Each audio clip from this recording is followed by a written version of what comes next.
They were sweeping pine needles out of my diapers when I was young, so I just kind of grew up with it. Family camping trips, family canoeing trips. So the high chee, that's a red-shouldered hawk. This is a nice place to just come and find a little bit of peace. You think about these trees that are thousands of years old, and one of the interesting things about redwood groves is that they aren't individual trees that are all unique by themselves. By being this collective family, they are more resilient. And so if you look at that as a model of how to have resilience and strength with community, you can say the same thing about how people ought to act. You know, the biggest thing you can do as an individual to protect the environment is to stop acting as an individual.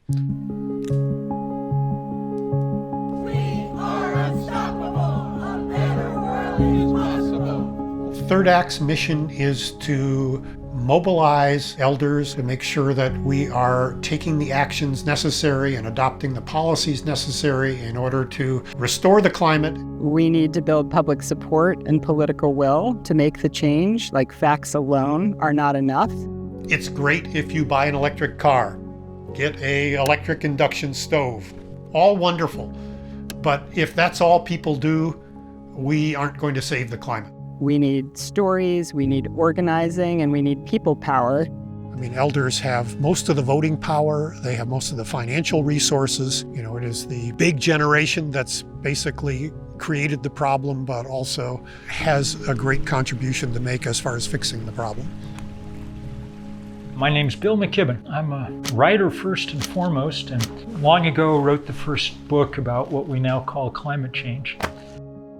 I think in those days, I was 27 or 28, my theory of change was people will read my book and then they will change. And that turns out not actually to be how precisely it happens. You do need to write books because you do need to win the argument. But winning the argument is only part of this. You also need to win the fight, which is usually about not fact and data and reason, but about money and power.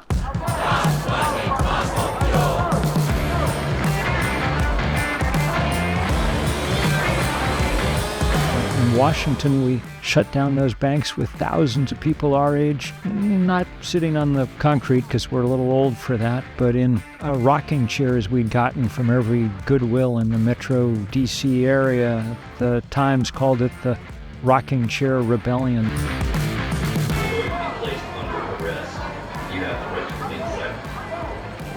There's something powerful about watching someone the age of your grandmother get hauled away in handcuffs. That makes you pause for a minute and think about what it is that they're trying to get across.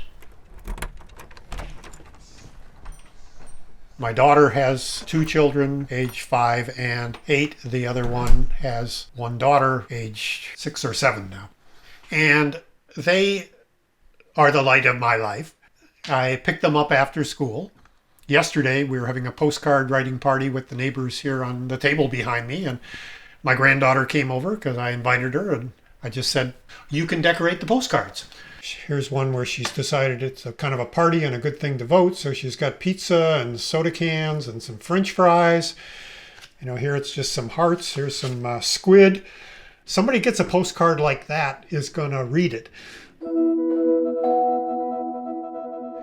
They listen and get it, but they also make me understand how important it is with the volunteer work I do, because those are things that are not just for me, but they're for my kids and my grandkids and future generations. 3/4 of Americans don't know their next door neighbor. They may know their name, but they don't have a relationship with them. We have an epidemic of loneliness in this country, and people just feel so joyful to be involved in their communities and making a difference together. I had never been an activist in my whole life, 73, and never walked the streets. So yay! Don't try to do this stuff by yourself. Find people who are doing it together, because humans are social animals.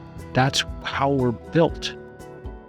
The only way that we're going to solve huge crises like the climate crisis or the biodiversity crisis is if we have a giant movement doing it.